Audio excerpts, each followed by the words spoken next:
All right, ready? Yep. All right, on today's show, I welcome on a very special guest. He's Tedrick Wilcox. He's a recent commit for St. Francis men's basketball team. Tedrick, how are you? Good. How are you? I'm doing well, man. How you holding up during these crazy times? It's crazy times, but I feel like it builds character. I'm doing pretty good there. That's great. That's awesome. I love the attitude. That's great. Tedrick, before we get into your career at Dominican and talk about and your upcoming commitment to St. Francis, I want to ask you, how did you get into basketball? I feel like I was just like inherited. Like growing up, had a bunch of cousins that played sports. My family is very family oriented, so I was always around my cousins at their house.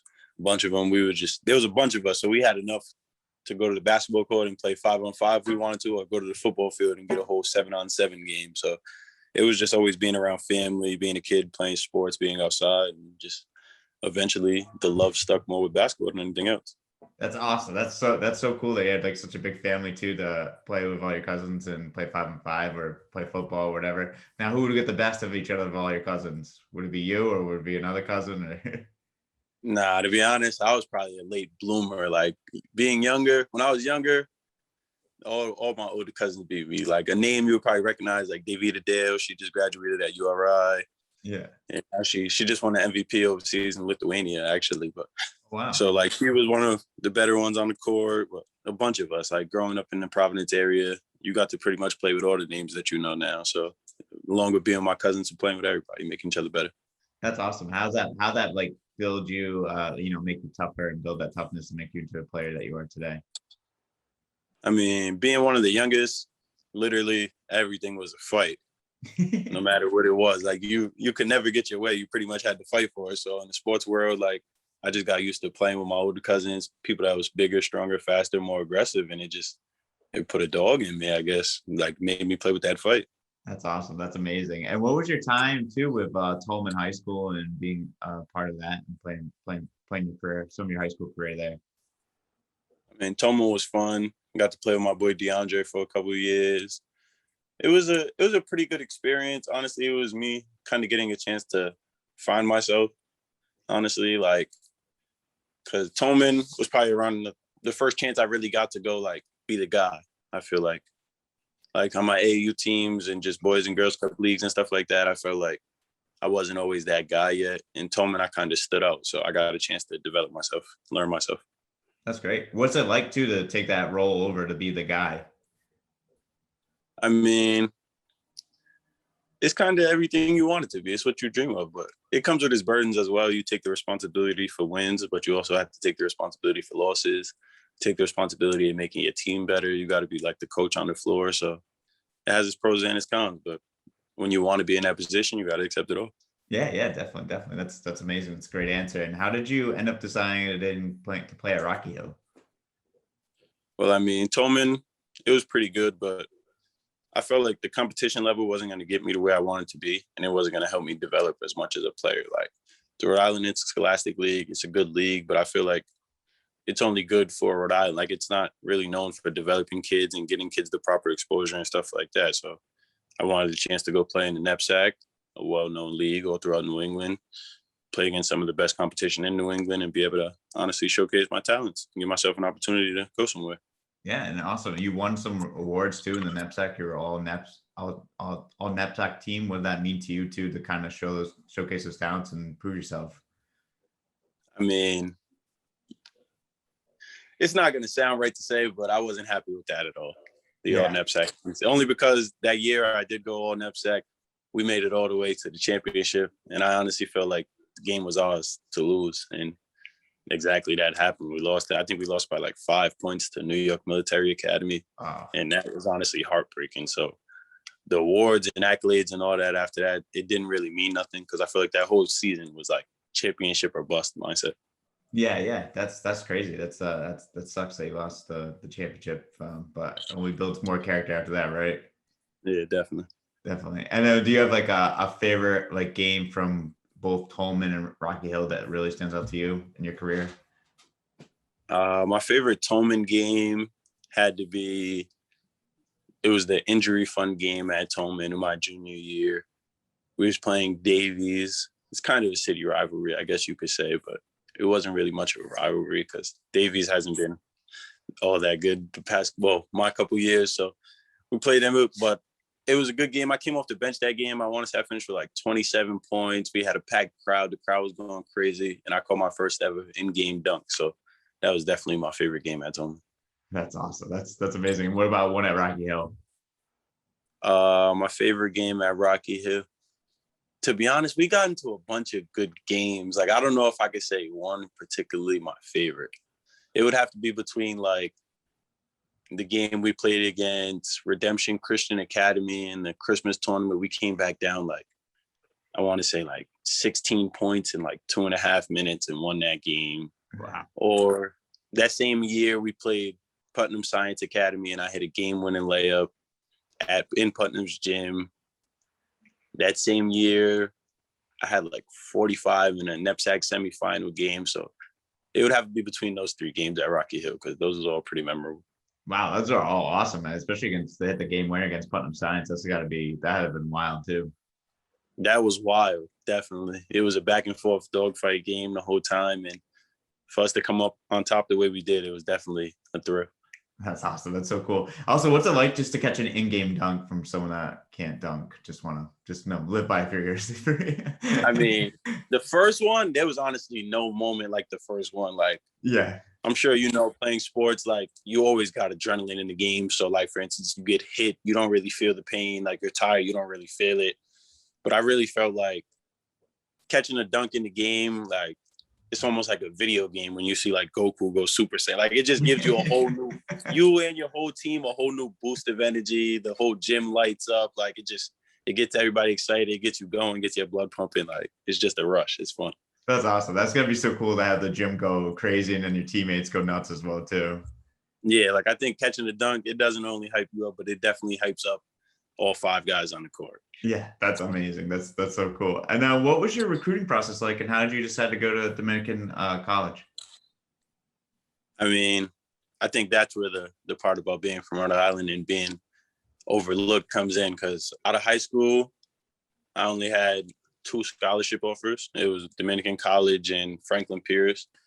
I mean, I probably had double-digit schools in contact, but a lot of them just kept saying like, we don't know what he's going to do at this level. Like, we don't know if his game's really going to hold up here. Like, they didn't really give a lot of credit to the competition that we played against in Rhode Island, so they didn't know how I would look against their level of competition. So I was overlooked a lot because of that. So having Dominican College and Franklin Pierce both offer me, I took the time to go on visits to both places, get to know the coaching staff, and Dominican right away. That was my first scholarship offer. They just made it feel like a home. The guys on the team, it was instantly a brotherhood. The coaching staff made me feel welcome.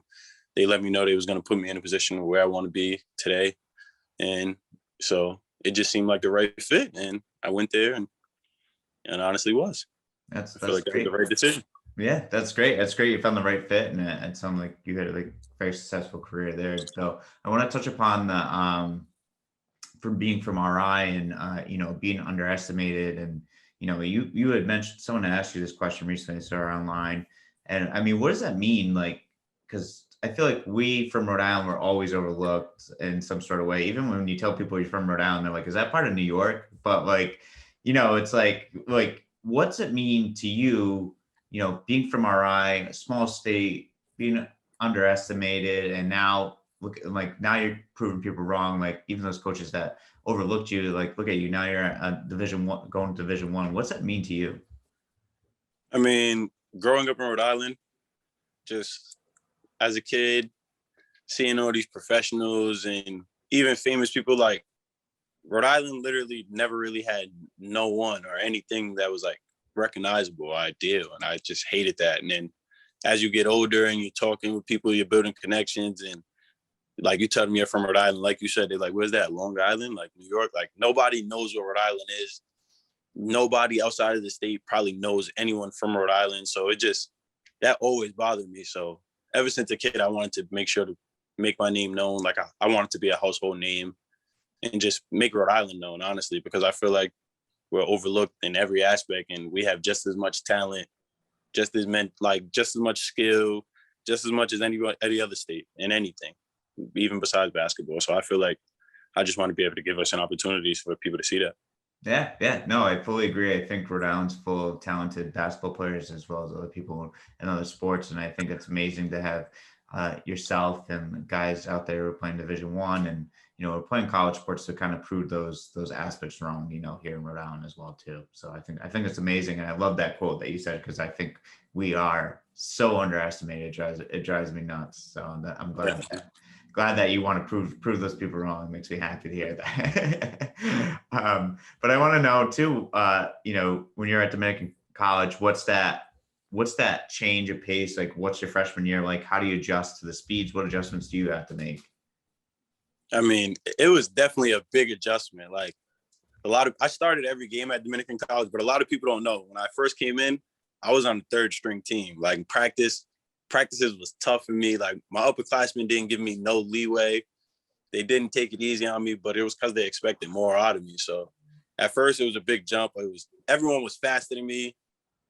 Everyone was stronger. So like, they just not necessarily faster than me, but like read the game faster than me, like understood it more than me. So passes I was used to making in high school, and it's like they seen it coming, they were stealing it. Like when I was going to the basket weak, I wasn't finishing as much. So it definitely took a little bit of adjusting. It probably took me maybe preseason started like October 15th, I want to say is the date. And our first game wasn't until like the second week of November, but I didn't get the starting job till literally like a week before the first game. Oh, wow. So yeah, it took me a while. Like I definitely had to get adjusted, but then once I got adjusted, and believe it or not, it's a faster game, but the way for me to get adjusted was slowing myself down. Yeah. I think I came in knowing it was faster, trying to play faster, do this and that, and I was just playing too fast, too ahead of myself. So I slowed the game down, really started paying attention, learning the game, understanding the game, and from there, it helped. That's when I blossomed, I guess. Yeah, it's amazing. I mean, you have a lot of accolades too, as well too, from your freshman year, being named all freshman, was it freshman of the week, right? You were named a few times, and yeah, I think I like freshman of the week maybe like twice. I think I got like honorable mention once, something like that. Yeah, obviously the rookie of the year. Yeah, that's amazing. I think it's just amazing. And then my favorite accolade from freshman year though has to be the conference championship. Yeah, I was gonna say, what was it like to win the conference championship, man? What's that like? Like to win that your freshman year, you're cutting down the net. I saw the picture of you cutting down the net. Do you guys get a ring too? No, we didn't get a ring. We got a medal, and then we brought a trophy back to campus. That's awesome. And did you guys have a tournament, or was it because of COVID you guys couldn't play? We didn't get to play the NCAA tournament that year, no. Literally the day before we were supposed to travel, it got shut down. No, the day we were going to travel, we was in practice, and after practice, we were supposed to be getting on the bus to travel to Bridgeport because Bridgeport was hosting the East region. And midway through practice, they shut down the tournament. Oh, that sucks.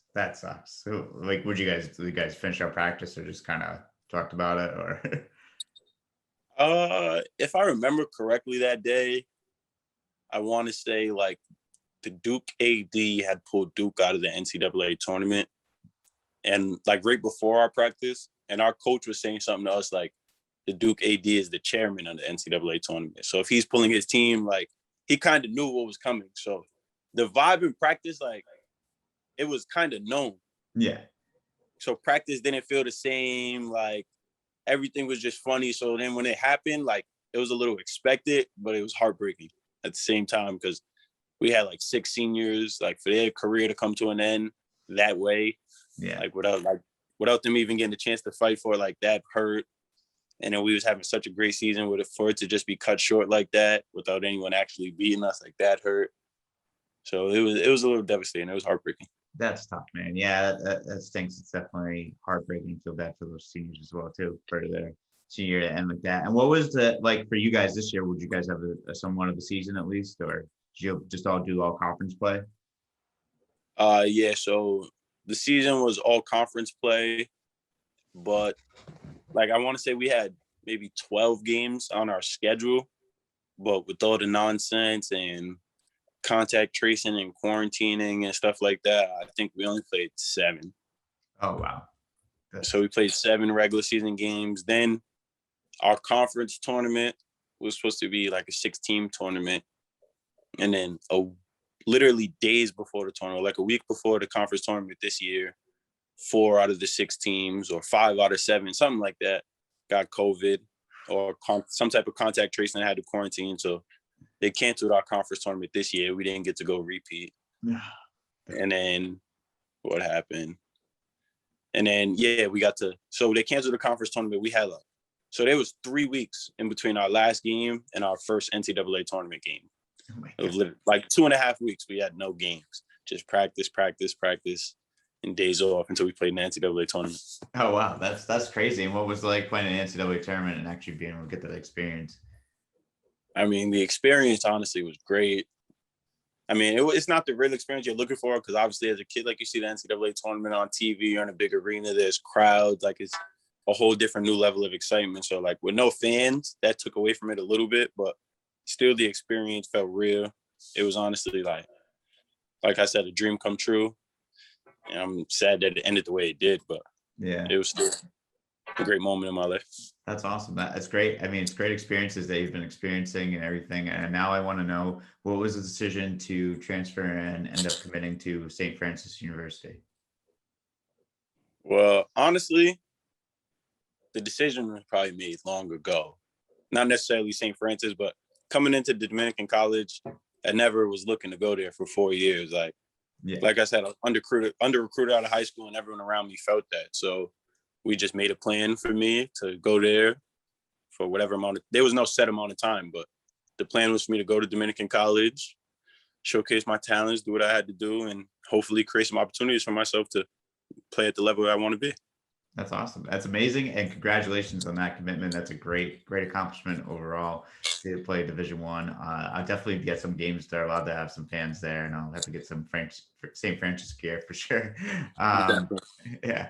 So I want to ask some questions that are for fun and just sort of things for the listeners get to know you as well too. But I have a question coming in from someone that you probably know. His name is Isaiah Miranda. He wants to know if you can block any of he wants to know if you can block any of his shots.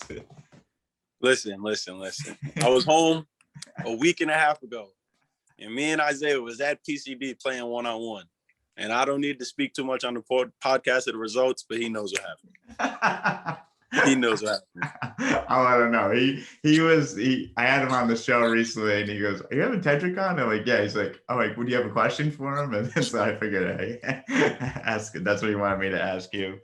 You need to ask Isaiah if he could guard me. Okay, yeah, I'll flip the script. I'll ask him on that one. I might have to add it back into the podcast. That's for sure. Do you have any pregame rituals or superstitions? Not necessarily rituals or superstitions, but I'm a big candy guy. Before every game, you'll probably see me eating like 2 or 3 different pieces of candy. Is there like a go-to candy that you have to have? Nah, I just like sweet stuff, like not no chocolate, not like that. I like gummies, like Mike and Ike's, gummy worms, Sour Patches, like something sweet. I need something sweet before the game. Why is that? Just because To be honest, it really has nothing to do with basketball, because you catch me outside the game just walking around, you're probably going to see me with some candy in my hand. I just like candy. Oh, that's awesome. That's great. That's awesome. Do you have a favorite candy? We'll probably have to go with gummy worms right now. Yeah, that's a good choice. Those are one of my favorites as well too. And do you have a favorite music and artist? To be honest, the favorite artist, like, you could give it to Drake, but I feel like the different types of music I listen to, I would just have to give you like a top 5. Go ahead. Give me top 5. It just varies, but it would be like Drake, G Herbo, Gunna, Young Thug, and then like Babyface Ray, some new rap I've been listening to from Detroit. Oh, nice. That's awesome. I've heard of a couple guys. I've heard Gunna has been like the name a lot that a lot of you guys have been saying lately. It's been like a lot of people like Gunna. Yeah, the up and coming. Do you have a favorite NBA team or favorite player? Both. My favorite player right now it's between 2 people. I always like Russ. Russ is honestly my favorite player, but ever since Luka stepped into the league, I definitely idolize Luka a little bit. So Russ and Luka. Nice, nice. Favorite TV shows or movies? Favorite show right now would have to be Power. Okay. Power is probably the best show on TV right now, in my opinion. Nice. Favorite movie? What's a good movie? Get Rich or Die Trying. Okay, that's a good one. Yeah, that's a really good one. And then how about favorite food? Favorite food? Probably be chicken wings. Nice. Any flavor or just chicken wings itself? Just chicken wings. I'm probably eating all different types of chicken wings. It don't matter. All right. And the last question that I always ask everyone: favorite thing to do outside of basketball? Listen to music, probably. I love to listen to music. I'm always listening to music. Out of the 24 hours in a day, if I'm sleeping 8, I'm probably listening to music at least 12 out of the other 16. Like there's always some type of music around. I like music, dancing, singing, like regular, just music. I'm a music guy. That's awesome. That's great. Well, Tedrick, that's all the questions I have for you. Do you have any questions, comments, or statements before we sign off? No, just thank you for having me. Cool. Me. That's really it. Yeah. Okay. Of course. No problem. Anytime, man. Always welcome back on the show. Good luck with everything and keep doing what you're doing and keep putting Rhode Island on the map. We appreciate Thank it. you. I appreciate it. Yeah, no problem.